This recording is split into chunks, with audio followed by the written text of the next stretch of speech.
ಯಾವುದೇ paid video ಅಲ್ಲ. ಕೆಳಗಡೆ ನೋಡಿ, ಕೆಳಗಡೆ ಒಂದು ಪೈಪ್ ಇದೆ. ಆ ಪೈಪು ಬೋರ್ವೆಲ್ಗೆ ಕನೆಕ್ಟ್ ಆಗಿದೆ. ಮೋಟ್ರ್ ಒಳಗಡೆ ಬೀಳಿಸಬಾರ್ದು, ಯಾರು ಇಳಿಬಾರ್ದು, ಪೇಪರ್ ಹಾಳಾಗುತ್ತೆ, ಪ್ಲಾಸ್ಟಿಕ್ ಪೇಪರ್. ಕೃಷಿ ಹೊಂಡದಿಂದ ಇಲ್ಲಿಗೆ ಬರುತ್ತೆ, ಅಂದ್ರೆ ವಾಟರ್ ಲೆವೆಲ್ ಇದೆ. ವಾಟರ್ ಲೆವೆಲ್ ಮಾಮೂಲಿ ರನ್ ಮಾಡ್ಬೇಕಾದ್ರೆ ಇಲ್ಲಿ 4 ಆಟೋಮೇಷನ್ ವಾಲ್ವ್ಸ್ ಇದೆ. 2 ರನ್ನಿಂಗ್ ಅಲ್ಲಿ 2 ಆನ್ ಇರುತ್ತೆ. ಇದು ಇನ್ಲೆಟ್, ಇದು ಔಟ್ಲೆಟ್. ಇದು ಪ್ರೆಷರ್ ರಿಲೀಫ್ ವಾಲ್ವ್ ಅಂತ. ಬೈ ಚಾನ್ಸ್ ಇದರಿಂದ ಮೋಟರ್ ಆನ್ ಆಗಿದೆ, ಈ ಕಡೆಯಿಂದ ವಾಲ್ವ್ ಎಲ್ಲಾದ್ರೂ ಕ್ಲೋಸ್ ಆಗ್ಬಿಟ್ರೆ ನೀರು ಹೋಗಲ್ಲ. ಆಗೇನಾಗುತ್ತೆ, ಪೈಪ್ ಬರ್ಸ್ಟ್ ಆಗುತ್ತೆ. 8 ವಾಲ್ವ್, ಒಂದು ಔಟ್ಪುಟ್ 1 2 3 ಅಂತ 8 ವಾಲ್ವ್ಸ್ ಇದೆ. ಇದು ಬಂದು ಪ್ರೆಷರ್ ಇಂಡಿಕೇಟರ್ ನೀವೇ ಮ್ಯಾನುಫ್ಯಾಕ್ಚರ್ ಮಾಡಿ ನಿಮ್ಮಲ್ಲೇ ನೀವೇ ಫಸ್ಟ್ ಯೂಸ್ ಮಾಡ್ತಾ ಇದ್ದೀರಾ. ಇದರಲ್ಲಿ 40 mm ಜಲ್ಲಿ, 20 mm ಜಲ್ಲಿ, ಮರಳು, ಚಾರ್ಕೋಲು, ಮೆಶ್ ಎಲ್ಲ ಹಾಕ್ತೀವಿ. ಇಲ್ಲಿಂದ ಫಿಲ್ಟರ್ ಆಗಿ ಇದ್ರ ಮುಖಾಂತರ ಬಂದು ಇದು ರೆಡಿ ಟ್ಯಾಂಕ್, ಜೀವಾಮೃತ ರೆಡಿ ಟ್ಯಾಂಕ್. ಇಲ್ಲೊಂದು ಡಿಸ್ಕ್ ಫಿಲ್ಟರ್ ಅಂತ ಕೊಟ್ಟಿದ್ದೀವಿ. ಸೊ ಇದು ಇನ್ನು ಮೈಕ್ರಾನ್ಸ್ ಅಲ್ಲಿ ಇದು ಫಿಲ್ಟರ್ ಮಾಡುತ್ತೆ. 240 ಗಿಡಕ್ಕೆ ಒಂದ್ಸಲ ಈ ವಾಲ್ವ್ ಓಪನ್ ಆದ್ರೆ ಎಲ್ಲ ಸಪ್ಲೈ ಆಗುತ್ತೆ. 2 ಕಂಟೈನರ್, ಒಂದು ಇಲ್ಲಿಗೆ, ಒಂದು ನಾವು ಇರ್ಲಿಕ್ಕೆ. ಇದು ಈಗ ಅಟ್ ಪ್ರೆಸೆಂಟ್ ನಾವು ಸ್ಟೋರ್ ರೂಮ್ ತರ ಯೂಸ್ ಮಾಡ್ತಾ ಇದೀವಿ. ಇದು ನಿಯರ್ಲಿ ನಮಗೆ ಒಂದೊಂದಕ್ಕೆ 2 lakhs ವರೆಗೂ ಖರ್ಚಾಗಿದೆ. ನಾವು ಪ್ರತಿ ಇಂಚಲ್ಲೂ, ನಾವು ಇಡೀ ಜಮೀನಲ್ಲಿ ಪ್ರತಿ ಇಂಚಲ್ಲೂ ನೀರನ್ನು ಸ್ಟೋರೇಜ್ ಮಾಡ್ಕೊತೀವಿ. ನೈಸರ್ಗಿಕ ಕೃಷಿ ಮಾಡಿ ಅಂತೇಳಿ 15 ಅಡಿಗೆ ಒಂದೊಂದು ಟ್ರೆಂಚ್ ಮಾಡಿಸ್ದೆ. ಎಲ್ಲೆಲ್ಲಿ ಟ್ರೆಂಚ್ಗಳಿದ್ವು ಅಲ್ಲೆಲ್ಲ ವಾಟರ್ ಲಾಕಿಂಗ್ ಆಯಿತು. ನನ್ನ ಹೆಸರು ಮಹೇಶ್ ಅಂತ, ನೈಸರ್ಗಿಕ ಕೃಷಿಕರು, ಅಮ್ಮನಘಟ್ಟ.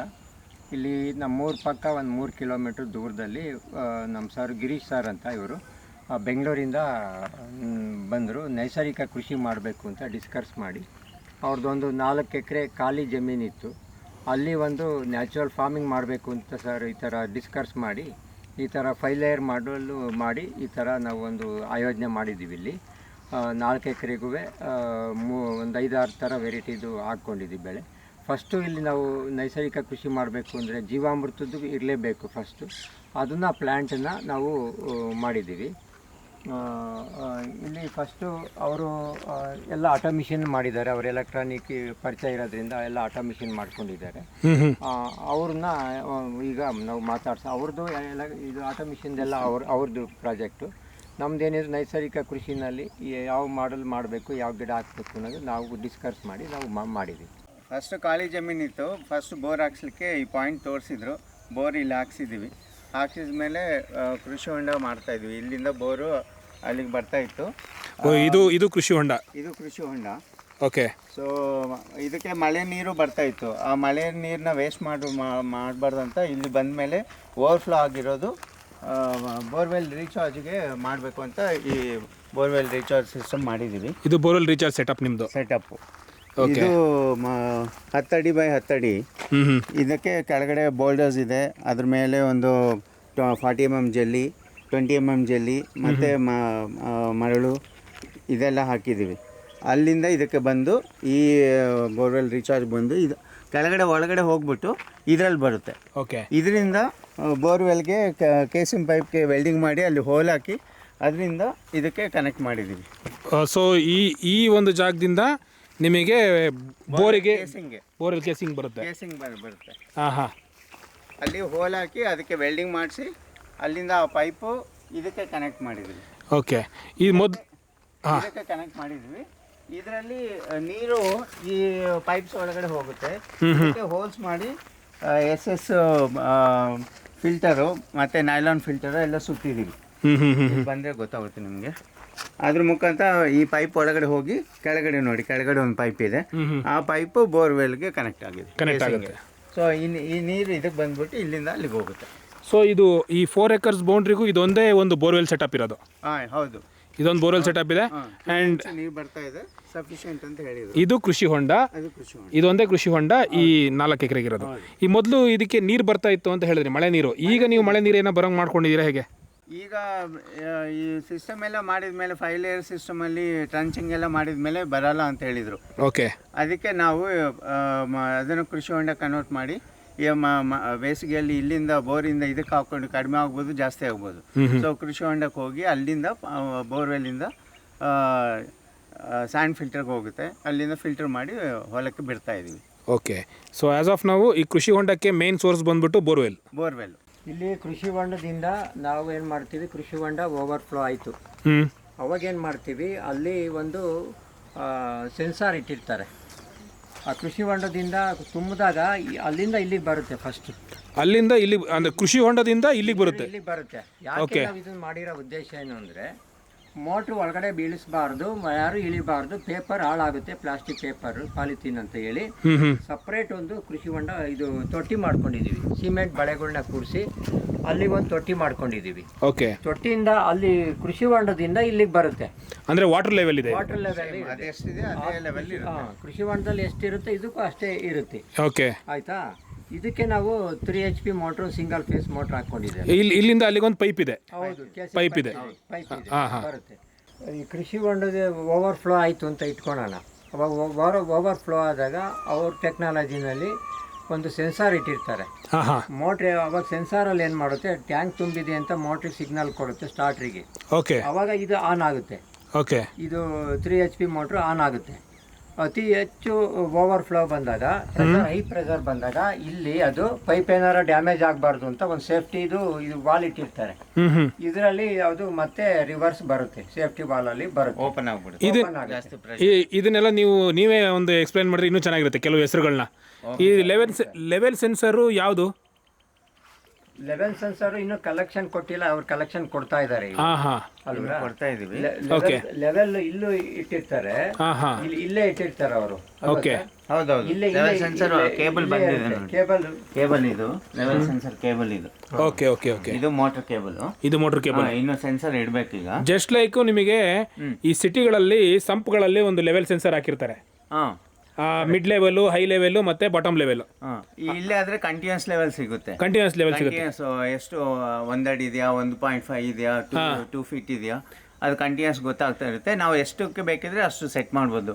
ಲೋ ಎಷ್ಟು ಬೇಕೋ, ಹೈ ಎಷ್ಟು ಬೇಕು ಅಂತ ಹೇಳ್ಬಿಟ್ಟು. ಸೊ ಇದ್ರ ಉದ್ದೇಶ ಏನು ಅಂತ ಹೇಳಿದ್ರೆ, ಕೃಷಿ ಹೊಂಡದಲ್ಲಿ ನೀರು ಎಷ್ಟಿದೆ ಅಂತ ಹೇಳ್ಬಿಟ್ಟು ನಾವು ಇಲ್ಲದೇನೆ ಸೆನ್ಸ್ ಮಾಡ್ಕೊಂಡು ನಮಗೆ ಆಟೋಮೇಷನ್ಗೆ ಗೊತ್ತಾಗುತ್ತೆ. ಮತ್ತೆ ಟೈಮರು ಇಡ್ತಾ ಇದೀವಿ. ಟೈಮರು ದಿನಕ್ಕೊಂದ್ಸಲ ಆನ್ ಮಾಡುತ್ತೆ ಮೋಟರು. ಅದು ಲೋ ಲೆವೆಲ್ ಬಂದ್ರೆ ಆಟೋಮೆಟಿಕ್ ಆಫ್ ಮಾಡುತ್ತೆ.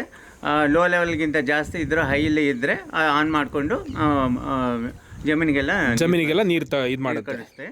ಇದು ಪ್ರೆಷರ್ ರಿಲೀಫ್ ವಾಲ್ವ್ ಅಂತ. ಓಕೆ. ಬೈ ಚಾನ್ಸ್ ಇದರಿಂದ ಮೋಟರ್ ಆನ್ ಆಗಿದೆ, ಈ ಕಡೆಯಿಂದ ವಾಲ್ವ್ ಎಲ್ಲಾದ್ರೂ ಕ್ಲೋಸ್ ಆಗ್ಬಿಟ್ರೆ ನೀರು ಹೋಗಲ್ಲ. ಆಗೇನಾಗುತ್ತೆ, ಪೈಪ್ ಬರ್ಸ್ಟ್ ಆಗುತ್ತೆ. ಪೈಪ್ ಬರ್ಸ್ಟ್ ಆಗದಾಗೆ ಇದನ್ನ ಪ್ರೆಷರ್ ರಿಲೀಫ್ ವಾಲ್ವ್ ಅಂತ. ಇದನ್ನ ನಾವು ಸೆಟ್ ಮಾಡ್ಬೋದು, ಎಷ್ಟು ಪ್ರೆಷರ್ ಬೇಕಾದ್ರೆ ಅದು ಸೆಟ್ ಮಾಡ್ಬೋದು. ಎಷ್ಟು ಪ್ರೆಷರ್ ಬರುತ್ತೆ? ಪೈಪ್ 4 kg ಅದು ವಿಸ್ಟ್ಯಾಂಡ್ ಆಗುತ್ತೆ. 4 kgಗಿಂತ ನಾವು 3 kgs 2 kgs ಎಷ್ಟು ಬೇಕಾದ್ರೆ ಅದು ಸೆಟ್ ಮಾಡ್ಕೋಬಹುದು. ಈ ಕಡೆ ಲೈನ್ ಏನಾದ್ರು ಕ್ಲೋಸ್ ಮಾಡ್ಬಿಟ್ರೆ ಇದು ಓಪನ್ ಆಗ್ಬಿಡುತ್ತೆ. ಅದು ಓಪನ್ ಆಗುತ್ತೆ. Pipe safe. ನೀರು ಮತ್ತೆ ವಾಪಸ್ ಇದ್ರಲ್ಲೇ ಬೀಳುತ್ತೆ, ಎಲ್ಲೂ ಹೋಗಲ್ಲ. ಅದು ಸೇಫ್ಟಿ ಏನ್ ಮಾಡಿ.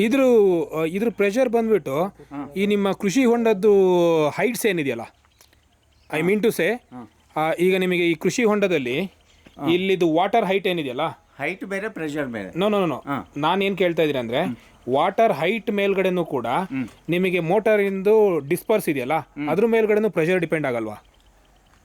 ಏನಿಲ್ಲ, ಆ ರೀತಿ ಏನಿಲ್ಲ. ಲೋ ಹೈ ಮಾತ್ರ ಇರುತ್ತೆ. ಪ್ರೆಷರ್ ಬರೀ ಮೋಟರ್ ರನ್ ಆದಾಗ ಪ್ರೆಷರ್ ಜಾಸ್ತಿ ಬರುತ್ತೆ. ಓಕೆ. ಸೊ ಆ ಪ್ರೆಷರ್ಗೂ ಈ ಲೆವೆಲ್ಗೂ ಸಂಬಂಧ ಏನಿಲ್ಲ, ಆ ಥರದ್ದೇನಿಲ್ಲ. ಈಗ ನೆಕ್ಸ್ಟ್ ಇಲ್ಲಿಂದ ಎಲ್ಲಿಗೆ ಹೋಗುತ್ತೆ? ಇಲ್ಲಿಂದ ಡಿಸ್ಕ್ ಫಿಲ್ಟರ್ಗೆ ಹೋಗುತ್ತೆ. ಆ ಓಕೆ, ಕಡೆ ಹೋಗೋಣ ಬನ್ನಿ. ಡನ್. ಕೃಷಿ ಹೊಂಡ ಬಾವಿ ಮೋಟರ್ ಆನ್ ಆದರೆ ಅದು ಆ ಕನೆಕ್ಷನ್ ಇಲ್ಲಿಗೆ ಬರುತ್ತೆ, ಇಲ್ಲಿಗೆ ಬಂದಿರುತ್ತೆ. ಮತ್ತು ಹಾಗೆ ಈ ಕನೆಕ್ಷನ್ನು ಬೋರ್ವೆಲ್ಲಿಂದನೂ ಬರುತ್ತೆ. 2 ಕನೆಕ್ಷನ್ ಆಗಿರುತ್ತೆ. ಯಾವ್ದು ಬೇಕಾದ್ರೆ ಅದು ಆನ್ ಮಾಡಿಕೊಂಡು ನಾವು ಇದನ್ನು ರನ್ ಮಾಡ್ಕೋಬೋದು. ಇದು ಸ್ಯಾಂಡ್ ಫಿಲ್ಟರ್ ಅಂತ ಹೇಳ್ಬಿಟ್ಟು. ಸ್ಯಾಂಡ್ ಫಿಲ್ಟರ್ ಏನು ಕೆಲಸ ಮಾಡುತ್ತೆ ಅಂದರೆ, ನೀರಲ್ಲಿ ಏನಾದರೂ ಸಿಲ್ಟು ಗಲೀಜು ಏನಾದರೂ ಇದ್ದರೆ ಅದನ್ನು ಫಿಲ್ಟರ್ ಮಾಡುತ್ತೆ. ಫಿಲ್ಟರ್ ಮಾಡಿಬಿಟ್ಟು ಡ್ರಿಪ್ಪಿಗೆ ಡ್ಯಾಮೇಜ್ ಆಗದಾಗೆ, ಚೋಕ್ ಆಗದಾಗೆ ಮಾಡುತ್ತೆ ಆ ಸಿಸ್ಟಮ್. ಅದು ಮಾಮೂಲಿ ರನ್ ಮಾಡಬೇಕಾದ್ರೆ ಇಲ್ಲಿ 4 ಆಟೋಮೇಷನ್ ವಾಲ್ವ್ಸ್ ಇದೆ. 2 ರನ್ನಿಂಗಲ್ಲಿ 2 ಆನ್ ಇರುತ್ತೆ. ಇದು ಇನ್ಲೆಟ್ಟು, ಇದು ಔಟ್ಲೆಟ್ಟು. ಸೊ ಇಲ್ಲಿಂದ ನೀರು ಬೋರಿಂದ ಆದರೂ ಬರ್ಬೋದು, ಅಥವಾ ಬಾವಿ ಮೋಟ್ರಿಂದನೂ ಬರ್ಬೋದು. ಇಲ್ಲಿಂದ ಬಂದು ಹೀಗೆ ಬಂದು ಇದು ಇನ್ಲೆಟ್ ವಾಲ್ ಓಪನ್ ಆಗುತ್ತೆ. ಈಗ ಬಂದು ಇಲ್ಲಿಂದ ಔಟ್ಲೆಟ್ ವಾಲ್ ಓಪನ್ ಆಗುತ್ತೆ. ಇಲ್ಲಿಂದ ವೆಂಚುರಿ ಆದಮೇಲೆ ಡಿಸ್ಕ್ ಫಿಲ್ಟರ್ ಆದಮೇಲೆ ಹೊಲಕ್ಕೆ ಹೋಗುತ್ತೆ. ಇದು ಹಾಗೆ ನೀರು ಹೋಗ್ತಾ ಇರುತ್ತೆ. ಯಾವಾಗಾದ್ರೂ ಚೋಕ್ ಆಯಿತು, ಜಾಸ್ತಿ ನೀರು ಹೋಗಲ್ಲ, ಆಗ ಅದು ಕಡಿಮೆ ಆಗುತ್ತೆ. ಆಗ ಇದೆರಡು ಸ್ಟಾಪ್ ಮಾಡಿಬಿಟ್ಟು ಇದು ಮತ್ತು ಇದನ್ನು ಓಪನ್ ಮಾಡ್ತೀವಿ. ಓಪನ್ ಮಾಡಿದಾಗ ನೀರು ಇದನ್ನು ಕ್ಲೀನ್ ಮಾಡ್ಕೊಂಡು ಆ ಡಸ್ಟ್ನೆಲ್ಲ ಹೊರಗಡೆ ಹೋಗೋ ಥರ ಮಾಡುತ್ತೆ. ಓಕೆ ಈ ನೀರು ಹೊರಗಡೆ ಬಿಟ್ಬಿಡ್ತೀವಿ. ಓಕೆ, ಡಸ್ಟ್ ಎಲ್ಲ ಹೊಟ್ಟೋಗುತ್ತೆ, ಆಗ ಕ್ಲೀನ್ ಆಗುತ್ತೆ, ಮತ್ತೆ ನಾರ್ಮಲ್ ಆಗಿ ರನ್ ಮಾಡ್ಕೋಬಹುದು. ನಾರ್ಮಲ್ ಆಗಿ ರನ್ ಮಾಡ್ಕೊಬೋದು. ಇದು ಸ್ಯಾಂಡ್ ಫಿಲ್ಟರ್ ಸಿಸ್ಟಮ್. ಇದು and filter with system. Automation. ಹ್ಞೂ ಆಟೋಮೆಟಿಕ್ ಆಗಿ ಎಷ್ಟು ಪ್ರೆಷರ್ ಬಂದಿದೆ, ಚೋಕ್ ಆಗಿದೆಯಲ್ಲ ಅಂತ ತಿಳ್ಕೊಳ್ಳುತ್ತೆ. ತಿಳ್ಕೊಂಡು ಆಟೋಮೆಟಿಕ್ ಆಗಿ ಅದನ್ನ ಅದೇ ಕ್ಲೀನ್ ಮಾಡುತ್ತೆ. ಅದೇ ಕ್ಲೀನ್ ಮಾಡುತ್ತೆ. ಅದು ಕ್ಲೀನಿಂಗ್ ಆದ್ಮೇಲೆ ಅದೇ ಲೈನಿಗೆ ತಗೊಳುತ್ತೆ. ನಾವು ಎವ್ರಿ ಟೈಮ್ ನಾವು ಇಲ್ಲಿ ಬಂದ್ಬಿಟ್ಟು ನೋಡೋಂಥ ಅವಶ್ಯಕತೆ ಇಲ್ಲ. ಇದು ಮೇಲ್ಗಡೆ ಈ ಕಂಟ್ರೋಲ್ ವಾಲ್ಸ್ ಎಲ್ಲ ಸೊಲನೈಡ್ ಆಪರೇಟೆಡಾ? ಸೊಲನೈಡ್ ಆಪರೇಟೆಡ್. ಸೊಲನೈಡ್. ಇದಕ್ಕೆ ಕಂಟ್ರೋಲರ್ ಇದೆ. ಓಕೆ, ತೋರಿಸ್ತೀನಿ. ಅದೇನು ಅದು 12 ವೋಲ್ಟ್ಸ್ 24 ವೋಲ್ಟ್ಸ್ ಹಿಂಗಿದೆ, ಅದು ಹೇಗೆ? ಹೌದೌದು, ಅದಕ್ಕೆ ಒಂದು ಸೆಟಪ್ ಬೇರೆನೇ ಇದೆ. ಕಂಟ್ರೋಲರ್ ಇದೆ, ಆ ಸಿಸ್ಟಮ್ ತೋರಿಸ್ತೀನಿ. ಇದು ಮೇಲ್ಗಡೆ ಇರುವಂಥದ್ದು ಸರ್? ಇದು ಬಂದು pressure indicator. Pressure indicator. Okay. Electronic instrument. ಇದು ನಮ್ಮದೇ ಎಲೆಕ್ಟ್ರಾನಿಕ್ ಇನ್ಸ್ಟ್ರೂಮೆಂಟ್ಸ್ ಮ್ಯಾನುಫ್ಯಾಕ್ಚರಿಂಗು. ಇದು ಲೋಗನ್ ಸೂರ್ಯ ಇನ್ಸ್ಟ್ರೂಮೆಂಟ್ಸ್ ಅಂತ ನಮ್ಮದೇ. ಇದು ಕಂಪನಿ ಬೆಂಗಳೂರಲ್ಲಿದೆ. ನಾವೇ ಮಾಡ್ತಾ ಇರೋದು ಈ ಸಿಸ್ಟಮ್ ಎಲ್ಲ. ಈಗ ಅಲ್ಲಿ ಪಂಪ್ ಅನ್ನೋದಾಗ ಇಲ್ಲಿ ನಮಗೆ ಎಷ್ಟು ಪ್ರೆಷರ್ ಇದೆ ಅಂತ ಗೊತ್ತಾಗುತ್ತೆ. ಓಕೆ. ಸೊ ಜಾಸ್ತಿ ಇದೆಯಾ, ಕಡಿಮೆ ಇದೆಯಾ, ಏನಾಗ್ತದೆ ಅಂತ ಸೊ ನಾವು ಅರ್ಥ ಮಾಡ್ಕೋಬೋದು. ಸೊ ಅಲ್ಲಿ ಪ್ರೆಷರ್ ರಿಲೀಫ್ ಇದೆ, ಇಲ್ಲಿ ಪ್ರೆಷರ್ ಗೊತ್ತಾಗುತ್ತೆ. ಓಕೆ. ಸೊ ಇದು ಚೋಕ್ ಆಯ್ತು ಅಂತ ಇಟ್ಕೊಳ್ಳಿ, ಇದು ಪ್ರೆಷರ್ ಜಾಸ್ತಿ ಆಗ್ತಾ ಹೋಗುತ್ತೆ. ಓಕೆ. ಸೊ ಇಲ್ಲೊಂದಿದೆ, ಅದು ಇನ್ಲೆಟ್ ಅಲ್ಲಿದೆ, ಇದು ಔಟ್ಲೆಟ್. ಓಕೆ. ಇದಕ್ಕೂ ಡಿಫ್ರೆನ್ಸ್ ಎಷ್ಟು ಪ್ರೆಷರ್ ಇದೆ ಅಂತ ಮೆಜರ್ ಮಾಡಿದ್ರೆ ಅದು ಚೋಕ್ ಆಗಿದೆಯಾ ಚೆನ್ನಾಗಿದೆಯಾ ಅಂತ ಗೊತ್ತಾಗುತ್ತೆ. ಆನ್ ದಟ್ ರೆಕಾರ್ಡು ನಿಮ್ದು ಆ ಮೋಟ್ರನ್ನ ಆನ್ ಆಫ್ ಮಾಡುತ್ತಾ ಅದು? ಇದನ್ನ ಆನ್ ಆಫ್ ಮಾಡುತ್ತೆ. ವಾಲ್ವನ್ನ ಆಪರೇಟ್ ಮಾಡಿ ಕ್ಲೀನ್ ಮಾಡುತ್ತೆ. ಆ ಸಿಸ್ಟಮ್. ಅದು ಆ ಸಿಸ್ಟಮ್ಗೆ ಇದೆರಡು ಮೆಜರ್ಮೆಂಟ್ ಮಾಡ್ತಾ ಇದೀವಿ. ಇದು ಇರಿಗೇಷನ್ ಕಂಟ್ರೋಲರ್ ಅಂತ. ಇದು ಆಗಲೇ ಹೇಳಿದಾಗೆ ಸ್ಯಾಂಡ್ ಫಿಲ್ಟರ್ದು ಆಪ್ರೇಷನ್ನು, ಕ್ಲೀನಿಂಗು, ಬ್ಯಾಕ್ ವಾಶು ಇದೆಲ್ಲ ಕಂಟ್ರೋಲ್ ಮಾಡುತ್ತೆ. ಇನ್ ಅಡಿಷನ್ ಟು ದಟ್ ಅದ್ರ ಜೊತೆಗೆ ನಾವು ಫೀಲ್ಡಲ್ಲಿ 8 ವಾಲ್ವ್ ಇಟ್ಟಿದ್ದೀವಿ. 8 ವಾಲ್ವು ಒಂದು ಔಟ್ಪುಟ್ 1 2 3 ಅಂತ 8 ವಾಲ್ವ್ಸ್ ಇದೆ. ಸೊ ಪ್ರತಿಯೊಂದು ವಾಲ್ವು ಎಷ್ಟು ತಾನು ಇಡಬೇಕು ಅದನ್ನು ಸೆಟ್ ಮಾಡ್ಬೋದು ನಾವು ಕಂಟ್ರೋಲರಲ್ಲಿ. ಸೆಟ್ ಮಾಡಿಬಿಟ್ಟು ಎಲ್ಲ ಸೆಟ್ ಮಾಡಿ ಬಿಟ್ಬಿಟ್ರೆ ಆಟೋಮೆಟಿಕ್ ಒಂದಾದ್ಮೇಲೆ ಒಂದು ವಾಲ್ವ್ ಓಪನ್ ಆಗ್ತಾ ಇರುತ್ತೆ, ಇನ್ನೊಂದು ಕ್ಲೋಸ್ ಆಗ್ತಾ ಇರುತ್ತೆ. ಸೊ ನಾವೇನೋ ಆಪ್ರೇಟ್ ಮಾಡೋ ಕೆಲಸ ಇಲ್ಲ, ಅದೇ ಕಂಪ್ಲೀಟಾಗಿ ಆಪ್ರೇಟ್ ಮಾಡುತ್ತೆ. ಇದು ಇರಿಗೇಷನ್ ಕಂಟ್ರೋಲರ್ ಅಂತ. ಇದು ನಾವೇ ಇನ್ಸ್ಟ್ರೂಮೆಂಟೇಷನ್ ಪ್ರಾಡಕ್ಟ್. ಇದು ನಾವು ಬೆಂಗಳೂರಲ್ಲಿ ಮ್ಯಾನುಫ್ಯಾಕ್ಚರಿಂಗ್ ಮಾಡ್ತಾ ಇದ್ದೀವಿ ಈ ಸಿಸ್ಟಮ್. ಇದೊಂಥರ ಹೇಗಾಗಿದೆ ಅಂದರೆ ನೀವೇ ಮ್ಯಾನುಫ್ಯಾಕ್ಚರ್ ಮಾಡಿ ನಿಮ್ಮಲ್ಲೇ ನೀವೇ ಫಸ್ಟ್ ಯೂಸ್ ಮಾಡ್ತಾ ಇದ್ದೀರಾ. ಸೊ ದಟ್ ಇದು ಒಂಥರ ಈ ಪೈಲಟ್ ಪ್ರಾಜೆಕ್ಟ್ ತರ ಅಂಡರ್ಸ್ಟ್ಯಾಂಡ್ ವಾಟ್ ಇಟ್ ಈಸ್ ಅಂತ ಏನಾಗ್ತಾ ಇದೆ ನಮಗೂ ಅರ್ಥ ಆಗುತ್ತೆ. ಸೊ ಇದನ್ನ ಕಸ್ಟಮರ್ಸ್ಗೆ, ಫಾರ್ಮರ್ಸ್ಗೆ ಕೊಡಬೇಕು ಅಂತ ನಾನು ಪ್ಲಾನ್ ಮಾಡ್ತಾ ಇದ್ದೀನಿ. ಸೊ ಎಲ್ಲರಿಗೂ ಅನುಕೂಲ ಆಗುತ್ತೆ. ಎಲ್ಲ ಬಂದು ಮಾಡ್ತಾರೆ ಸರ್. ಹೌದು, ಅದೆಲ್ಲ ಅಷ್ಟು ಕಷ್ಟಪಡೋದು ಬೇಡ ಅಂತ ಟ್ರೈ ಮಾಡ್ತಾ ಇದ್ವಿ. So super. ಆ್ಯಂಡ್ ಬ್ಯಾಕ್ ಡ್ರಾಪಲ್ಲಿ ಇಲ್ಲಿ ನನಗೆ ಒಂದು ಕಂಟೈನರ್ ಕಾಣ್ತಾ ಇದೆ ಸರ್. ಅದ್ರ ಬಗ್ಗೆ ಒಂದು ಮಾಹಿತಿ ಕೊಡಿಯಲ್ಲ. ಹೀಗೆ ಕಂಟೈನರು ನಾವು ಹೊಲ ಮಾಡಬೇಕು ಅಂತ ಬಂದಾಗ ಏನೂ ಇಲ್ಲ, ಇಲ್ಲಿ ನಾವು ಇರ್ಲಿಕ್ಕೂ ಜಾಗ ಇಲ್ಲ, ಏನೂ ಇಲ್ಲ. ಸೊ ಬಂದಾಗ ಎಲ್ಲಿಂದ ಸ್ಟಾರ್ಟ್ ಮಾಡೋದು? ನಾವು ಇರಬೇಕಂದ್ರೆ ಒಂದು ಮನೆ ಕಟ್ಕೋಬೇಕಂದ್ರೆ 6 ತಿಂಗಳು ಆಗುತ್ತೆ. 6 ತಿಂಗಳು 1 ವರ್ಷ ಮಾಡಿಬಿಡ್ತಾರೆ. ಸೊ ಅದಕ್ಕೆ ಇಮಿಡಿಯೇಟ್ ಆಗಿ ಯಾವುದೋ ಒಂದು ಬೇಕು ಅಂತ ಹೇಳ್ಬಿಟ್ಟು ಬೆಂಗಳೂರಿಂದ ಕಂಟೈನರ್ ತರಿಸ್ಕೊಂಡ್ವಿ. 2 ಕಂಟೈನರು, ಒಂದು ಇಲ್ಲಿಗೆ, ಒಂದು ನಾವು ಇರ್ಲಿಕ್ಕೆ. ಇದು ಈಗ ಅಟ್ ಪ್ರೆಸೆಂಟ್ ನಾವು ಸ್ಟೋರ್ ರೂಮ್ ಥರ ಯೂಸ್ ಮಾಡ್ತಾ ಇದ್ದೀವಿ. ಇದು ನಿಯರ್ಲಿ ನಮಗೆ ಒಂದೊಂದಕ್ಕೆ 2 lakhs ವರೆಗೂ ಖರ್ಚಾಗಿದೆ. 2 lakhs. ಓಕೆ. ಅದು 1.3 lakhs ಪ್ಲಸ್ ಪೇಂಟಿಂಗು, ವೆಲ್ಡಿಂಗು ಇವೆಲ್ಲ ಸೇರಿ 2 lakhs ಆಗುತ್ತೆ ಒಂದೊಂದಕ್ಕೆ. ನಾವು ಈಗ ಇಂಥದ್ದೇ ಕಂಟೈನರ್ ಅಲ್ಲಿದೆ, ಅದರಲ್ಲೇ ವಾಸ ಮಾಡ್ತಾ ಇದೀವಿ ಆಗ್ಲಿಂದನು. 1 ವರ್ಷ ಆಗ್ತಾ ಇದೆ ಆಲ್ಮೋಸ್ಟ್. ಇಲ್ಲೇ ವಾಸ ಮಾಡಿ ಇರ್ತಾ ಇದೀವಿ, ಕಂಟೈನರ್ ಅಲ್ಲೇ ಇದ್ದೀವಿ. ಸೊ ಇನಿಷಿಯಲಿ ಒಂಥರ ಪೋರ್ಟೇಬಲ್ ಕ್ಯಾಬಿನ್ ತರ ಇದನ್ನ ಯೂಸ್ ಮಾಡ್ಕೊಬೋದು ನಾವು. ಡೆಫಿನೆಟ್ ಆಗಿ ಇಮಿಡಿಯೇಟ್ ಇರಬೇಕಂದ್ರೆ ಏನು ಮಾಡೋದು? ಹೌದು, ದಟ್ ಈಸ್ ದ ಸೊಲ್ಯೂಷನ್ ಅಂತ ನಾನು ಅನ್ಕೊಂಡು ಮಾಡಿದ್ವಿ. Okay, super. ಸೊ ನೆಕ್ಸ್ಟ್ ಹೋಗೋಣಲ್ಲ ಸರ್? ಎಸ್. ಇದು ಜೀವಾಮೃತ ಸೆಟಪ್ಪು. ಇದು ಜೀವಾಮೃತ ಪ್ರಿಪರೇಷನ್ ಟ್ಯಾಂಕು.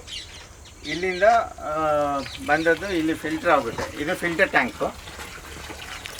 ಇದರಲ್ಲಿ 40 mm ಜಲ್ಲಿ, 20 mm ಜಲ್ಲಿ, ಮರಳು, ಚಾರ್ಕೋಲು, ಮೆಶ್ ಎಲ್ಲ ಹಾಕ್ತೀವಿ. ಇಲ್ಲಿಂದ ಫಿಲ್ಟರ್ ಆಗಿ ಇದು ಮುಖಾಂತರ ಬಂದು ಇದು ರೆಡಿ ಟ್ಯಾಂಕು, ಜೀವಾಮೃತ ರೆಡಿ ಟ್ಯಾಂಕು. ಇಲ್ಲಿಂದ ವೆಂಚುರಿ ಕನೆಕ್ಟ್ ಮಾಡಿದ್ದೀವಿ. ಸೊ ಈ ವೆಂಚುರಿ ಮುಖಾಂತರ ನೀರು ಬಿಟ್ಟಾಗ ಇದರಲ್ಲಿ ಸಕ್ಷನ್ ಮಾಡಿಕೊಂಡು ನೀರು ಜೊತೆ ಎಲ್ಲ ತೋಟಕ್ಕೆಲ್ಲ ಸಪ್ಲೈ ಆಗುತ್ತೆ. ಜೀವಾಮೃತ ಇಲ್ಲಿಂದ ಸೆಕ್ಷನ್ ಆಗುತ್ತೆ, ಇದು ಸಪ್ಲೈ ಆಗುತ್ತೆ. ಸೂಪರ್. ನಾವೇನು ಅಂದರೆ ವಾಟರ್ ಜೊತೆ ಅದು ಸೇರಿಕೊಂಡು. ಓಕೆ. ಸೊ ಟೋಟಲ್ ಜೀವಾಮೃತ ಇದ್ರ ಜೊತೆನೇ ಹೋಗುತ್ತೆ. ಈಗ ಬೈ ಚಾನ್ಸ್ ಜೀವಾಮೃತದಲ್ಲಿ ಏನಾದರೂ ಡಸ್ಟು ಅಲ್ಲಿ ಫಿಲ್ಟರ್ ಆಗಿರುತ್ತೆ ಎಲ್ಲ, ಬಟ್ ಇನ್ನೂ ಏನಾದರೂ ಇದೆ ಅಂತ ಹೇಳಿದರೆ ಇಲ್ಲೊಂದು ಡಿಸ್ಕ್ ಫಿಲ್ಟರ್ ಅಂತ ಕೊಟ್ಟಿದ್ದೀವಿ. ಸೊ ಇದು ಇನ್ನೂ ಮೈಕ್ರಾನ್ಸ್ ಅಲ್ಲಿ ಇದು ಫಿಲ್ಟರ್ ಮಾಡುತ್ತೆ. ಫಿಲ್ಟರ್ ಮಾಡಿಬಿಟ್ಟು ಫುಲ್ಲಾಗಿ ಏನೋ ಕ್ಲೀನ್ ಲಿಕ್ವಿಡ್ ಬರುತ್ತೆ, ಲಿಕ್ವಿಡ್ ವಾಟರ್ ಬರುತ್ತೆ, ಪ್ಲಸ್ ಜೀವಾಮೃತನೂ ಹೋಗುತ್ತೆ ಅದರಲ್ಲಿ. ಇದ್ರ ಮುಖಾಂತರ ಎಲ್ಲ ತೋಟಕ್ಕೆಲ್ಲ ಹೋಗುತ್ತೆ. ಇದು ಇಲ್ಲಿಂದ ನೆಕ್ಸ್ಟ್ ಡ್ರಿಪ್ ಇರಿಗೇಷನ್ ಅಲ್ವಾ? ಹಾಂ, ಡ್ರಿಪ್ ಇರಿಗೇಷನ್. ಹಾಂ, ಕಂಟ್ರೋಲ್ ವಾಲ್ಸು ಅಲ್ಲಿ ಒಂದಿದೆ, ಅದನ್ನು ತೋರಿಸ್ತೀನಿ. ಓಕೆ, ಇದೇ ಥರ ಎಲ್ಲ ಇದೆ ಅಂತ ಹೇಳ್ಬೋದು. ಸೊ ಅದಕ್ಕೆಲ್ಲ ಕಂಟ್ರೋಲರ್ ಹೇಗೆ? I mean through out the ನೀವು ಪ್ರಾಪರ್ಟಿ ನೀವು ವೈರಿಂಗ್ ಮಾಡಿದ್ದೀರಾ? ಹೌದು, ಅಂದರೆ ಒಂದೇ ಲೈನು ಇದರಲ್ಲೇ ಇಟ್ಬಿಟ್ಟಿದ್ದೀವಿ. ಹಾಂ ಹಾಂ. ಸೊ ಇಲ್ಲಿಂದ ಲಾಸ್ಟ್ವರೆಗೂ ಕೇಬಲ್ ಹಾಕಿದ್ವಿ, ಪೈಪ್ ಜೊತೆನೇ ಕೇಬಲ್ ಲೈನು ಹಾಕೊಂಡ್ಬಿಟ್ಟಿದ್ವಿ. ನೀವು ಈಗ ಅವಾಗ ಕಂಟ್ರೋಲ್ ರೂಮ್ ಇದು ಕಂಟ್ರೋಲ್ ಇದು ಪ್ಯಾನಲ್ ತೋರಿಸಿರಲ್ಲ ಅಲ್ಲಿಂದ? ಹೌದು, ಅಲ್ಲಿಂದ. ಓಕೆ, ಅಲ್ಲಿ ನೋಡ್ಬೇಕಂದ್ರೆ ಕೇಬಲ್ಸ್ ಎಲ್ಲ ತೋರಿಸ್ತೀನಿ ಬೇಕಿದ್ರೆ. ಈಗ ವಿ ಗಾಟ್ ಇಟ್, ನನಗೆ ಗೊತ್ತಾಯ್ತದು. ಓಕೆ, ಬಟ್ ದ ಥಿಂಗ್ ಏನು ಅಂತ ಹೇಳಿದ್ರೆ, ಈಗ ನಿಮ್ಮ 4 ಎಕರೆ ಇದೆ. ಹೌದು, 4 ಎಕರೆಯಲ್ಲಿ ಒಂದು ಮೂಲೆಯಲ್ಲಿ ಒಂದು ಕಂಟ್ರೋಲ್ ವಾಲ್ವ್ ತುಂಬ ಫಾರ್ ಅವೇ ಇರುತ್ತೆ. ಹೌದು. ಇಲ್ಲಿಂದ ಅಲ್ಲಿ ಕಂಟ್ರೋಲ್ ಮಾಡಬೇಕಾದ್ರೆ ನೀವು ಪವರ್ ಕಳಿಸಿದ್ರೆ ಪವರ್ ಡ್ರಾಪ್ ಆಗಲ್ವಾ? ಏನು ಡ್ರಾಪ್ ಆಗಲ್ಲ. ಅದು ಸರ್, ನಿಮ್ಮ ಮಾಮೂಲಿ ಬಲ್ಬ್ ಇದೆ ಅಲ್ವಾ, ಬಲ್ಬ್ ಎಷ್ಟು ವ್ಯಾಟೇಜ್ ತಗೊಳುತ್ತೆ ಅಷ್ಟೇ ವ್ಯಾಟೇಜ್ ತಗೊಳುತ್ತೆ. ಓಕೆ, ಜಾಸ್ತಿ ಏನು ತಗೊಳ್ಳಲ್ಲ. ಅಲ್ಲ, ವೋಲ್ಟೇಜೇ ಡ್ರಾಪ್ ಆಗೋಗುತ್ತಲ್ಲ? ಡ್ರಾಪ್ ಆಗಲ್ಲ ಸರ್, ಬರೀ 3 ವ್ಯಾಟ್. ಓಕೆ, 3 ವ್ಯಾಟ್ ಅಂದರೆ ಭಾಳ ಕಡಿಮೆ. ನಿಮ್ಮ ಬಲ್ಬ್ಗಿಂತ ಕಡಿಮೆ ವ್ಯಾಟೇಜು, ಅದರಿಂದ ವೋಲ್ಟೇಜ್ ಡ್ರಾಪ್ ಆಗಲ್ಲ. ಇರಿಗೇಷನ್ ಕಂಟ್ರೋಲರಿಂದ ಸಿಗ್ನಲ್ಸು ಈ ಕಂಟ್ರೋಲ್ ವಾಲ್ವ್ ಬರುತ್ತೆ. ಇದು ಇಲ್ಲಿ ಕೇಬಲ್ ಬರುತ್ತೆ, ಕೇಬಲ್ ಕನೆಕ್ಟ್ ಮಾಡ್ತಾ ಇದ್ದೀವಿ. ಇದಕ್ಕೆ ಕನೆಕ್ಟ್ ಮಾಡಿದಾಗ ಇದು ಆಟೋಮೆಟಿಕ್ ಆನ್ ಆಗೋದು ಆಫ್ ಆಗೋದು ಇದರಲ್ಲೇ ವರ್ಕ್ ಆಗುತ್ತೆ. ನಾವು ಆಪ್ರೇಟ್ ಮಾಡೋ ಕೆಲಸ ಇಲ್ಲ, ಮ್ಯಾನ್ಯುವಲ್ ಆಗಿ. ಇದು ಒಂದು ಔಟ್ಪುಟ್ ವಾಲ್ವು. ಸೊ ದಟ್ ಏನಂದರೆ ಈ ಏರಿಯಾಗೆ ಬೇಕಾಗಿರುವಂಥ ಒಂದು ಇದು. ಹೌದು, ಇದೆರಡು ಒಂದು 120 ಗಿಡಕ್ಕೆ ಹೋಗುತ್ತೆ. 240 ಗಿಡಕ್ಕೆ ಒಂದ್ಸಲ ಈ ವಾಲ್ವ್ ಓಪನ್ ಆದರೆ ಎಲ್ಲ ಸಪ್ಲೈ ಆಗುತ್ತೆ. ಈ ಥರ 8 ಇದೆ. ಸೊ 8 ವಾಲ್ವ್ಸ್ ಬರುತ್ತೆ. ಓಕೆ, ಸೊ ಎಲ್ಲ ಡಿಸ್ಟ್ರಿಬ್ಯೂಟ್ ಆಗುತ್ತೆ. ಡನ್. ವೀಕ್ಷಕರೇ, ಯಾರ್ಯಾರು ನೋಡ್ತಾ ಇರ್ತೀರಾ ಅವರಿಗೆ ಇದ್ರ ಉಪಯೋಗ ಏನು ಅಂತ ಹೇಳಿದ್ರೆ, ನಮ್ಮಲ್ಲಿ ರೈತರು ಈ ಪಟ್ಟೆಗಳು ಅಂತಾರೆ ಅಲ್ವಾ ಮಹೇಶಣ್ಣ? ಪಟ್ಟೆಗಳು ಅಂತಾರೆ ಸರ್. ನಾವೀಗ ಎಲ್ಲೋ ಇವತ್ತು ಊರಲ್ಲಿ ಇರಲ್ಲ, ಒಂದು 3 ಗಂಟೆ ಕರೆಂಟ್ ಬಂದಿರುತ್ತೆ. ಅದಕ್ಕೆ 3 ಗಂಟೆ ಹೋಗ್ಬಿಟ್ಟು ಬಾಲ್ ಚೇಂಜ್ ಮಾಡಬೇಕು. ನಾಳೆ ಎಲ್ಲೋ ಇರ್ತೀವಿ. ಇದರಲ್ಲಿ ಏನಾಗುತ್ತೆ, ಸಾರು ಮಾಡಿರೋದ್ರಲ್ಲಿ ಏನಾಗುತ್ತೆ ಅಂದರೆ 3 ಗಂಟೆ ಓಡಿ ಇನ್ನೊಂದು ಬ್ಯಾಚಿಗೆ ಚೇಂಜ್ ಆಗುತ್ತೆ. ಅವ್ರು ಬೆಂಗಳೂರಲ್ಲಿರಲಿ, ಡೆಲ್ಲಿಲಿರಲಿ, ಎಲ್ಲ ಇದ್ರು 3 ಗಂಟೆ ಇಷ್ಟು ಲೀಟ್ರ್ ನೀರು ಹೋಗಬೇಕು. ಹೌದು, ಅಷ್ಟು ಸೆಟ್ ಮಾಡಿ ಬಿಟ್ಬಿಡ್ತಾರೆ. ಅಷ್ಟು ಲೀಟ್ರ್ ನೀರು ಹೋಗಿ ನೆಕ್ಸ್ಟ್ ಇನ್ನೊಂದು ಆಪ್ಷನ್ ಕೊಡುತ್ತೆ, ಇನ್ನೊಂದು ಚೇಂಜ್ ಆಗುತ್ತೆ, ಇದು ಆಫ್ ಆಗುತ್ತೆ. ಅವಾಗೇನಾಗುತ್ತೆ, ನಮಗೆ ನೀರು ಸಮಯ ಎಲ್ಲ ಉಳಿತಾಯ ಆಗುತ್ತೆ, ಇಳುವರಿನೂ ಜಾಸ್ತಿ ಬರುತ್ತೆ. ಹೌದು, ಇದು ಒಂದು ಆಟೋಮೇಷನಿಂದ ಒಂದು ಕಂಪ್ಲೀಟ್ ಸೆಟಪ್.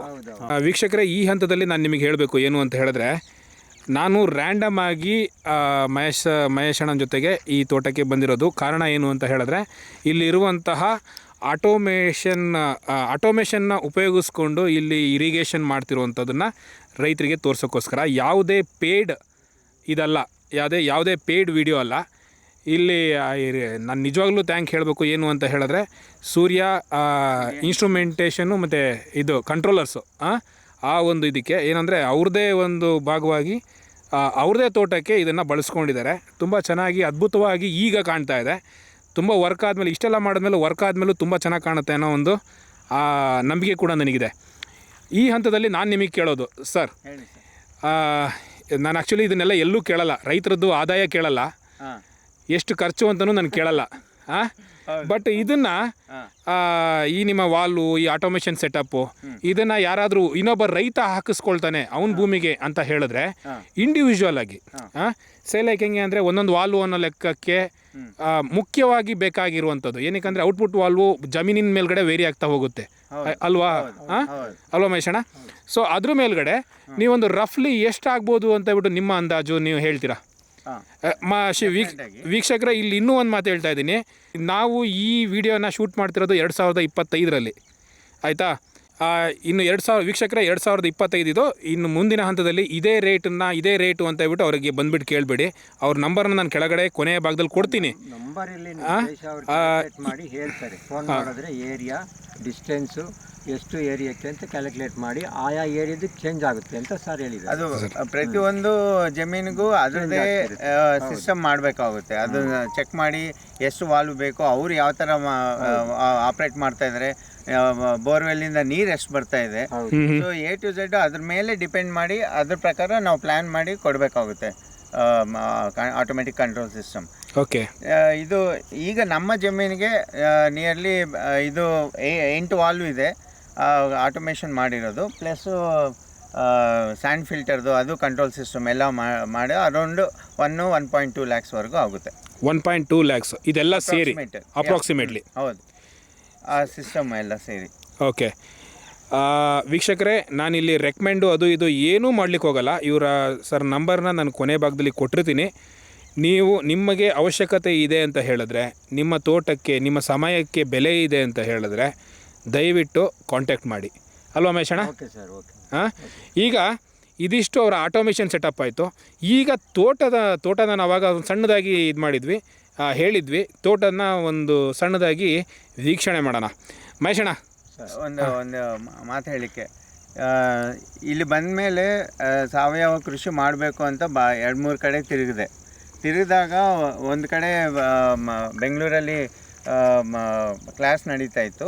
ಆಗ ನಾನು ಎಲ್ಲಿದ್ದೀನಿ ಅಂತ ಫ್ರೆಂಡ್ ಪಕ್ಕ ಕೂತ್ಕೊಂಡಿದ್ದೆ. ಅವರು ಗುಬ್ಬಿಯಲ್ಲಿ ಇದ್ದೀನಿ ಅಂತ ಹೇಳಿದರು. ಅದಕ್ಕೆ ಸರ್ ನೀವು ಎಲ್ಲೆಲ್ಲೋ ಯಾಕೆ ತಿರುಗ್ತೀರಾ, ಮಹೇಶ್ ಅಣ್ಣ ಅಂತ ಒಬ್ರು ಇದ್ದಾರೆ ಅಮ್ಮನಘಟ್ಟದಲ್ಲಿ, ಅವ್ರ ಹತ್ರ ಹೋಗಿ ಮಾತಾಡಿ ಅಂತ ಹೇಳಿದರು.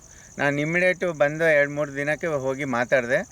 ಅವರು ಕೊಟ್ಟ ಸಪೋರ್ಟ್ ಆಗಲಿ, ಏನು ಬೇಕಿದ್ರು ಯಾವತ್ತು ಫೋನ್ ಮಾಡಿದರು ಒಂದು ಏನೂ ಆಗಲ್ಲ ಅಂತ ಏನೂ ಹೇಳಲ್ಲ. ಯಾವಾಗಲೂ ಫೋನ್ ಎತ್ತುತ್ತಾರೆ, ಮಾತಾಡ್ತಾರೆ, ಏನು ಬೇಕಿದ್ರು ಹೇಳ್ತಾರೆ. ಎಷ್ಟು ಸಪೋರ್ಟ್ ಮಾಡಿದರೆ ಅಷ್ಟು ಸಪೋರ್ಟ್ ಮಾಡಿದ್ದಾರೆ. ಅವರು ಇಲ್ದಿದ್ರೆ, ಅವ್ರ ಸಪೋರ್ಟ್ ಇಲ್ದಿದ್ರೆ ನಾನು ಮಾಡ್ತಾ ಇದ್ದಿಲ್ಲ ಅಂತಲೇ ಅಂದ್ಕೊಳ್ತೀನಿ. ಅಷ್ಟು ಚೆನ್ನಾಗಿ ಸಪೋರ್ಟ್ ಮಾಡಿದ್ದಾರೆ. ಈಗ ಅವರ ಗೈಡೆನ್ಸಲ್ಲೇ A to Z ಇದು ಮಾಡಿರೋದು. ಮಿಕ್ಕಿದೆಲ್ಲ ಸಾರ್ ಹೇಳ್ತಾರೆ ಏನೇನು ಮಾಡಿರೋದೆಲ್ಲ. ಮಹೇಶಣ್ಣ ಸರ್, ಇಲ್ಲಿ ಪ್ರಾರಂಭದಲ್ಲಿ ಬಂದರು ಸರ್, ಆಯಿತು ಸರ್ ಮಾಡೋಣ ಅಂತ ಹೇಳಿದ್ವಿ. ಪ್ರಾರಂಭದಲ್ಲಿ ನೋಡಿದೆ ಓಪನ್ ಫೀಲ್ಡ್ ಇತ್ತು. ಇಲ್ಲಿ ಒಂದು ಕಡೆ ಏರಿಯಾದಲ್ಲಿ ಡೌನ್ ಇತ್ತು, ಸ್ಲೋಪ್ ಇತ್ತು, ತುಂಬ ನೀರು ಅಲ್ಲಿ ಕೃಷಿ ಹೊಂಡಕ್ಕೆ ಬರ್ತಾಯಿತ್ತು. ಸರ್ ಹೇಳಿದೆ, ನೆಕ್ಸ್ಟು ನಿಮಗೆ 1 ವರ್ಷ 2 ವರ್ಷದಲ್ಲಿ ಎಷ್ಟೇ ಸ್ಲೋಪ್ ಇರಲಿ ನೀರನ್ನು ನಿಮ್ಮ ಕೃಷಿ ಹೊಂಡಕ್ಕೆ ಬರಲ್ಲ. ನಾವು ಪ್ರತಿ ಇಂಚಲ್ಲೂ, ನಾವು ಇಡೀ ಜಮೀನಲ್ಲಿ ಪ್ರತಿ ಇಂಚಲ್ಲೂ ನೀರನ್ನು ಸ್ಟೋರೇಜ್ ಮಾಡ್ಕೊತೀವಿ. ನೈಸರ್ಗಿಕ ಕೃಷಿ ಮಾಡಿ ಅಂತೇಳಿ 15 ಅಡಿಗೆ ಒಂದೊಂದು ಟ್ರೆಂಚ್ ಮಾಡಿಸ್ದೆ. ಪಾಪ ನಾನು ಹೇಳ್ದಂಗೆ ಎಲ್ಲ ಕರೆಕ್ಟಾಗಿ ಮಾಡೋದು. 15 ಅಡಿಗೆ ಒಂದೊಂದು ಟ್ರೆಂಚ್ ಮಾಡಿ, ಅವ್ರು ಟ್ರೆಂಚ್ ಮಾಡಾದಮೇಲೆ ಒಂದು ಸ್ವಲ್ಪ ಮಳೆ ಬಂತು. ಅವ್ರನ್ನ ನಾನು ಹೇಳಿದ್ದು ಅವ್ರಿಗೆ ನಿಜ ಸಕ್ಸಸ್ ಆಯಿತು. ಎಲ್ಲೆಲ್ಲಿ ಟ್ರೆಂಚ್ಗಳಿದ್ವು ಅಲ್ಲೆಲ್ಲ ವಾಟರ್ ಲಾಕಿಂಗ್ ಆಯಿತು. ಆಮೇಲೆ ನಾವು ಡಿಸ್ಕಸ್ ಮಾಡಿದ್ವಿ. ಸರ್ ಅವರು ಹೇಳಿದ್ರು ಅಡಿಕೆ ಬೇಡ ಅಂತ. ನಾನು ಹೇಳಿದೆ ಸರಿ ಸರ್ ಅಡಿಕೆ ಬೇಡ ಅಂತ. ಹಿಂಗೆ ಸಂಬಂಧಿಕರು ಅವರಿಗೆ ಫೋರ್ಸ್ ಮಾಡಿ ಒಂದು ಸ್ವಲ್ಪ ಅಡಿಕೆ ಗಿಡ ಕೊಡಿಸಿದ್ರು. ಆದರೂ ಹಾಕಿ ಸರ್ ಪರವಾಗಿಲ್ಲ, ನೋಡೋಣ, ಮ್ಯಾನೇಜ್ ಮಾಡೋಣ. ನೆಕ್ಸ್ಟ್ ನೀರು ಕಡಿಮೆ ಆದರೂ ಈ ಭೂಮಿನಲ್ಲಿ ಬದುಕಬೇಕು, ನಾವು ಈ ಬೆಳೆ ಬೆಳಿಬೇಕು ಅಂತೇಳಿ ನಾವು ಮಾಡಿ ಪ್ರಾರಂಭದಲ್ಲಿ ನಾವೆಲ್ಲ ಗಿಡಗಳೆಲ್ಲ ಹಾಕ್ಸಿ 5 ಲೇಯರ್ ಮಾಡಲ್ಲೇ ಮಾಡಿಸ್ದೆ. ಸೀಬೆ, ಪಪ್ಪಾಯಗಳು, ಎಲ್ಲೆಲ್ಲಿ ಯಾವ್ಯಾವ ಗಿಡ ಬರಬೇಕು, ಮತ್ತು ಅಡಿಕೆ, ಮತ್ತು ಬಾಳೆ, ಮಾವು, ಸಪೋಟ, ಚಕ್ಕೆ, ಇಷ್ಟು ನಾವು ಇದು ಮಾಡಿ ಕೂರಿಸಿದ್ವಿ. ಇನ್ನೂ ತುಂಬ ಕೆಲಸ ಇದೆ. ಫಸ್ಟು ನಾವು ಏನು ಹೇಳಿದ್ದು ಅಂತಂದರೆ ಬ್ರೇಕ್ ಮಾಡಿ, ವಿಂಡ್ ಬ್ರೇಕ್ ಸುತ್ತ ನಾವು ವಿಂಡ್ ಬ್ರೇಕ್ ಮಾಡಬೇಕು. ಯಾಕೆ ಅಂದರೆ ಅಲ್ಲಿ 50% ವಾಟರ್ನ ಸೇವ್ ಆಗುತ್ತೆ. ಹೊರಗಡೆಯಿಂದ ಬರ್ತಕ್ಕಂಥ ಬಿಸಿ ಗಾಳಿನ ಅವಾಯ್ಡ್ ಮಾಡೋದಕ್ಕೆ ನಾವು ವಿಂಡ್ ಬ್ರೇಕ್ ಮಾಡಿಸ್ತಾ ಇದ್ದೀವಿ. ಅದು ಇನ್ನೂ ಕೆಲಸ ನಡೀತಾನೇ ಇದೆ. ಫಸ್ಟು ನಾವು ಅಗಸೆ ಗಿಡ ಅಲ್ಲೊಂದು ಸ್ವಲ್ಪ ಇದೆ, ಇನ್ನೊಂದು ಸ್ವಲ್ಪ ಗ್ಲಿರಿಸಿಡಿ ಹಾಕೋಕ್ಕೆ ಹೇಳಿದ್ದೀವಿ. ನೆಕ್ಸ್ಟು ಮಳೆಗಾಲ ಕಳೀತಲ್ಲ, ಅಷ್ಟೊತ್ತಿಗೆ ನಾವು ತಿರ್ಗಾ ಪ್ರಾರಂಭ ಮಳೆ ಆದಮೇಲೆ ನಾವು ಸುತ್ತ ಗ್ಲಿರಿಸಿಡಿಯ ಪ್ಲಸ್ ಅಗಸೆ ಗಿಡ ಹಾಕೋಕ್ಕೆ ಹೇಳ್ತೀವಿ. ಆಮೇಲೆ ಮಧ್ಯಲ್ಲೂ ಒಂದೊಂದು ಲೈನು 2 ಲೈನು, 1 ಎಕರೆಗೆ, ಅರ್ಧ ಎಕರೆಗೆ ಈ ಥರ ಮಾಡಿ ನಾವು ವಿಂಡ್ ಬ್ರೇಕ್ ಮಾಡ್ತೀವಿ ಫಸ್ಟ್. ಯಾಕೆ ಅಂದರೆ ನುಗ್ಗೆ ಇದೆಲ್ಲ ಬರುತ್ತೆ, ಡ್ರಮ್ ಸ್ಟಿಕ್ಕು ಇದೆಲ್ಲ ಬರುತ್ತೆ. ಅದು ಮಾಡೋದ್ರಿಂದ ನಾವು ನೀರನ್ನ ಕಡಿಮೆ ಆದರೂ ನಾವು ತಡ್ಕೊಳೋಕ್ಕೆ ಶಕ್ತಿ ಇದರಲ್ಲಿದೆ. ಆಮೇಲೆ 5 ಲೇಯರ್ ಮಾಡಲ್ ಮಾಡಿ ಇನ್ನೂ ಒಂದು ಆಪ್ಷನ್ ಬಿಟ್ಟಿದ್ದೀವಿ. ಎಲ್ಲಿ ಅಡಿಕೆನಲ್ಲಿ ಬಾಳೆ ಹಾಕಿ, ಮತ್ತು ಅದರಲ್ಲಿ ಮಧ್ಯದಲ್ಲಿ 4 ಮಧ್ಯೆ ಆಪ್ಷನ್ ಬಿಟ್ಟಿದ್ದೀವಿ. ಯಾಕೆ ಅಂದರೆ ನೆಕ್ಸ್ಟು ಅಡಿಕೆ ಮೇಲ್ಗಡೆ ಹೋದಾಗ ಅಲ್ಲಿ ನಾವು ಏಲಕ್ಕಿ ಹಾಕೋಣ ಸರ್, ಕಾಫಿ ಹಾಕೋಣ ಅಂತ ಹೇಳಿದ್ವಿ, ಎಲ್ಲದೂ ಮಾಡೋಣ ಅಂತ ಹೇಳಿದ್ವಿ. ಅದರಲ್ಲಿ ಮಧ್ಯ ನಾವು 40 ಅಡಿಗೆ ಒಂದೊಂದು ತೆಂಗು ಕೂರಿಸಿದ್ದೀವಿ. ತೆಂಗು ಮಧ್ಯ 3 ಲೈನು ಅಡಿಕೆ ಬರುತ್ತೆ, ಅಡಿಕೆ ಮಧ್ಯ ಬಾಳೆ ಬರುತ್ತೆ, ಬಾಳೆ ಮಧ್ಯ 4 ಮಧ್ಯ ಇನ್ನೊಂದು ಆಪ್ಷನ್ಗೆ ಖಾಲಿ ಬಿಟ್ಟಿದ್ದೀವಿ. ಯಾಕೆ ಅಂದರೆ ಇದು ನೋಡಿಕೊಂಡು ಅಡಿಕೆ ಬೆಳೆದ ಮೇಲೆ ಅಲ್ಲಿ ಕಾಫಿನೂ ಹಾಕ್ಕೋಬೋದು, ನಾವು ಏಲಕ್ಕಿನೂ ಹಾಕ್ಕೋಬೋದು. ಅದಾಯಿತು. ಆಮೇಲೆ ನಾವು ನೆಕ್ಸ್ಟು ಅಲ್ಲಿ ಇದಕ್ಕೆ ಹೋದರೆ ಬಾಳೆ ನೋಡಿ, ಈ ಕಡೆ ಇದೆಯಲ್ಲ ಬಾಳೆ, ಇನ್ನೂ ನಾವು ಜೀವಾಮೃತ ಸ್ಟಾರ್ಟ್ ಮಾಡಿಲ್ಲ. ಯಾಕೆಂದರೆ ಸಾರ್ ಹೇಳಿದೆ ಕೈಲಿ ಹಾಕೋಕ್ಕಾಗಲ್ಲ, ನೀವು ಅದನ್ನು ರೆಡಿ ಮಾಡ್ಕೊಳ್ಳಿ ಅಂತ. ಅವ್ರದ್ದೇ ಒಂದು ಟೆಕ್ನಾಲಜಿನಲ್ಲಿ ಮತ್ತು ಜೀವಾಮೃತದೆಲ್ಲ ಫಿಲ್ಟ್ರನ್ನೆಲ್ಲ ರೆಡಿ ಮಾಡ್ತಾಯಿದ್ದಾರೆ. ಈ ರೆಡಿ ಮಾಡಿದ ತಕ್ಷಣ ನಾವು ಜೀವಾಮೃತ ಕೊಡ್ತೀವಿ. ಅದಕ್ಕೂ ಮುಂಚೆ ಎಲ್ಲ ಗಿಡಗಳೆಲ್ಲ ಹಾಕಿದ ಮೇಲೆ ನಾವು ಸಾರಜನಕ ಸ್ಥಿರೀಕರ್ತಕ್ಕಂಥ ಅಳಸಂಡೆ ಆಗ್ಬೋದು, ಅವರೇ, ಹುರುಳಿ ಎಲ್ಲನೂ ಹಾಕಿದ್ದಾರೆ ಅದರಲ್ಲಿ. ಎಲ್ಲ ಕಾಳು, ಏಕದಳ, ದ್ವಿದಳ ಎಲ್ಲನೂ ಹಾಕಿದ್ದೀವಿ. ಹುಚ್ಚೆಳ್ಳು, ಪಟಾಶ್ ಬರ್ತಕ್ಕಂಥ ಹುಚ್ಚೆಳ್ಳು ಎಲ್ಲ ಸೇರಿಸಿ ಅದರೊಳಗಡೆ ಹಾಕಿದ್ದೀವಿ. ಯಾಕೆಂದರೆ ಅಲ್ಲಿ ಭೂಮಿನಲ್ಲಿ ಏನೂ ಬೆಳೀತಾ ಇರಲಿಲ್ಲ. ಇವಾಗ ಎಲ್ಲ ಪೂರ್ತಿ ಎಲ್ಲ ಕಾಳನ್ನು ಹಾಕಿದರೆ ಹಂಗೆ ಇದು ಮಲ್ಚಿಂಗ್ ಆಗುತ್ತೆ ಸರ್, ತೆಗಿಬೇಡ್ರಿ, ಅಲ್ಲೇ ಮಲ್ಚಿಂಗ್ ಆಗಿ ಬಿದ್ದೋಗಿ ಅಂತ ಹೇಳಿ ನಾವು ನೈಟ್ರೋಜನ್ನು, ಆಮೇಲೆ ಪೊಟ್ಯಾಷ್, ಹುಚ್ಚೆಳ್ಳು, ಏಕದಳ, ಫಾಸ್ಫರಸ್ಗೆ ಏಕದಳ ಇಷ್ಟೂ ಹಾಕಿ ಬಿಟ್ಬಿಟ್ಟಿದ್ದೀವಿ. ಅಲ್ಲಿ ನಾವು ಮಾವಿನಲ್ಲಿ ಏನು ಮಾಡಿದ್ದೀವಿ ಅಂದರೆ ನೀರು ಕಡಿಮೆ ಇರ್ತಕ್ಕಂಥ ಬೆಳೆಗಳನ್ನ ಆಯೋಜನೆ ಮಾಡಿದ್ದೀವಿ. ಏನು ಅಂದರೆ ಮಾವಲ್ಲಿ ಚಕ್ಕೆ ಗಿಡ ಬರುತ್ತಲ್ಲ, ಚಕ್ಕೆ ಗಿಡನ ಆಯೋಜನೆ ಮಾಡಿದ್ದೀವಿ. ಮತ್ತು ಬಾರ್ಡ್ರಲ್ಲಿ ಹಳಸು ಇದೆ, ಮತ್ತು ಚಕ್ಕೆನೂ ನಾವು ಬಾರ್ಡ್ರಲ್ಲಿ ಕೊಡಿಸ್ತೀವಿ. ಯಾಕೆ ಸರ್ ಅಂದರೆ ಬೇಲಿಲಿ ವಿಂಡ್ ಬ್ರೇಕು ಆಗುತ್ತೆ, ಚಕ್ಕೆನೂ ಆದಾಯ ಬರ್ತವೆ. ಅವ್ರು ತೇಗ ಹಾಕೋಣ, ಇದು ಸಿಲ್ವರ್ ಹಾಕೊಂಡು ಬೇಡ ಸರ್. 25 ವರ್ಷ ನಾವು ಒಂದು ಏನು ಮರ ಸಾಕಿ ತೇಗ ಕಡಿದು ನಾವು ಮಾರಾಟ ಮಾಡೋದು ಬೇಡ. ನಾವು 3 ವರ್ಷದಿಂದಲೇ ಆದಾಯ ತೆಗೆನ 25 ವರ್ಷಕ್ಕೆ 50,000 ತೊಗೋಬೋದು ಒಂದು ಚಕ್ಕೆ ಗಿಡದಲ್ಲಿ ಅಂತೇಳಿ ಅದು ನೀರಿಲ್ದು ಬರ್ತಕ್ಕಂಥ ಬಾರ್ಡಲ್ಲಿ ಚಕ್ಕೆ ಗಿಡ ಕೂರಿಸಿದ್ದೀವಿ. ಇಷ್ಟು ಆಯೋಜನೆ ಆಗಿದೆ. ಈ ವಾರದಲ್ಲಿ ಪೂರ್ತಿ ಕೆಲಸ ಮುಗಿಯುತ್ತೆ. ಜೀವಾಮೃತ ರೆಡಿ ಆಗ್ತಾ ಇದೆ. ಇನ್ನೊಂದು 5-6 ದಿವಸದಲ್ಲಿ ಜೀವಾಮೃತ ಸ್ಟಾರ್ಟ್ ಮಾಡ್ತೀವಿ. ಇಷ್ಟು ಇಲ್ಲಿ ಎಲ್ಲ ಮಾಡಿದಾಗ ಒಂದೇನು ಅಂದರೆ ನಾನು ಅಬ್ಸರ್ವ್ ಮಾಡಿದಾಗ ಎಷ್ಟೇ ಮಳೆ ಬಿಂದರೂ ಅವ್ರ ಕೃಷಿ ಹೊಂಡಕ್ಕೆ ನೀರು ಹೋಗಲಿಲ್ಲ. ಎಲ್ಲೋಯ್ತು ಅಂದರೆ ಇಡೀ ಟ್ರಂಚಲ್ಲಿ ವಾಟರ್ ಲಾಕಿಂಗ್ ಆಯಿತು. ಯಾಕೆ ವಾಟರ್ ಲಾಕಿಂಗ್ ಆದಾಗ ಏನಾಗುತ್ತೆ ಅಂದರೆ ಬೇಸಿಗೆನಲ್ಲಿ ನೀರು ಕಡಿಮೆ ಆದರೂ ಆ ವಾಟರ್ ಲಾಕಿಂಗ್ ಆಗಿರೋದು ಮಲ್ಚಿಂಗ್ ಬೀಳುತ್ತೆ. ಇವಾಗೆಲ್ಲ ತರ್ಗು ಉರುಳಿ ಎಲ್ಲ ಇದೆಯಲ್ಲ, ಅದೆಲ್ಲ ಮಲ್ಚಿಂಗ್ ಬೀಳುತ್ತೆ. ಅದೆಲ್ಲ ಮಲ್ಚಿಂಗ್ ಬಿದ್ದಾಗ ಏನಾಗುತ್ತೆ ಅಂದರೆ ಪೂರ್ತಿ ಅಲ್ಲೇ ನೀರು ಬಿಸಿಲನ್ನ ತಾಪ ಕೆಳಗಡೆ ಬೀಳಿದಾಗ ಏನಾಗುತ್ತೆ ಅಂದರೆ 50 ಭಾಗ ನೀರಿನ ಕೊರತೆನ ನೀಗಿಸುತ್ತೆ. ಆವಾಗ ನಮ್ಮ ನ್ಯಾಚುರಲ್ ಫಾರ್ಮಿಂಗು, ನೈಸರ್ಗಿಕ ಕೃಷಿ ಸಕ್ಸಸ್ ಆಗ್ತಾ ಹೋಗ್ತಾ ಇರುತ್ತೆ. ಇಷ್ಟು ಇದರಲ್ಲಿ ನಾವು ಮಾಡಿರ್ತಕ್ಕಂಥ ಒಂದು ನೈಸರ್ಗಿಕ ಕೃಷಿ ಇದರಲ್ಲಿ. So super. ಇನ್ನು ಇಳುವರಿಯನ್ನು ಈ ಒಂದು ಹಂತ ಇದಿನ್ನು ಇನಿಷಿಯಲ್ ಅಂತ ಅನಿಸುತ್ತೆ, ನಾನು ಬಂದಿದ್ದು ಕೂಡ ಇನಿಷಿಯಲ್ ಅಂತ. ಹೌದು. ಇಳುವರಿಯನ್ನು ಇನ್ನು ಎಷ್ಟು ದಿನಗಳಲ್ಲಿ ಎಕ್ಸ್ಪೆಕ್ಟ್ ಮಾಡ್ತಾ ಹೋಗ್ಬೋದು? ಪ್ರಾರಂಭದಲ್ಲಿ ನಾವು ವೆಜಿಟೇಬಲ್ ಏನಾದರೂ ಮಾಡಿದ್ರೆ ಇವಾಗ 20 ದಿವಸದಿಂದ ನಾವು ರೈಸ್ ಬೆಡ್ ಮಾಡಿಕೊಂಡು ಸೆಂಟ್ರಲ್ಲಿ ಬೇರೆಯವ್ರಿಗೆ ಹೇಳ್ತಾ ಇರೋದು ನಾನು, ಇಲ್ಲೂ ಮಾಡ್ಬೋದು ಸರ್, ನೋಡೋಣ ಸರ್ ಅಂತ ಇನ್ನೂ ಮಾತುಕತೆ ನಡೀತಾ ಐತೆ. ಮಧ್ಯದಲ್ಲಿ ಏನಾದರೂ ನೀವು ತರಕಾರಿ ವೆಜಿಟೇಬಲ್ ಮಾಡ್ತೀನಿ ಅಂದರೆ ರೈಸ್ ಬೆಡ್ ಮಾಡ್ಕೊಂಡು ಇದ್ರ ಮಧ್ಯದಲ್ಲಿ 20 ದಿವಸದಿಂದ ನಾವು ಆದಾಯ ಸ್ಟಾರ್ಟ್ ಮಾಡ್ಕೋಬೋದು. ಖಂಡಿತ ಮಾಡ್ಕೋಬೋದು. ಅದನ್ನು ಸರ್ ಹೇಳ್ತಾ ಇದ್ದೀನಿ. ನೀವು ಎಲ್ಲ ಸಸಿ ಬುಡಕ್ಕೂ ನಮ್ಮ ಮೆಣಸಿನ ಗಿಡ, ಬ್ಯಾಡಗಿ ಮೆಣಸಿನ ಗಿಡ ಹಾಕಿದ್ರೆ ನಮಗೆ ಅರ್ಧ kg ಸಿಕ್ಕಿದ್ರೆ 2,000 ಗಿಡ ಇದೆ ಸರ್. ಒಂದು 2,000 ಗಿಡದಲ್ಲಿ 1 ಟನ್ ಮೆಣಸಿನ್ಕಾಯಿ ಬೆಳಿಬೋದು. ಅಂದರೆ ಇದನ್ನ ನಾವು ಖರ್ಚನ್ನು ನಾವು ತಗೋಬೋದು ಪ್ರಯತ್ನ ಪಟ್ಟರೆ.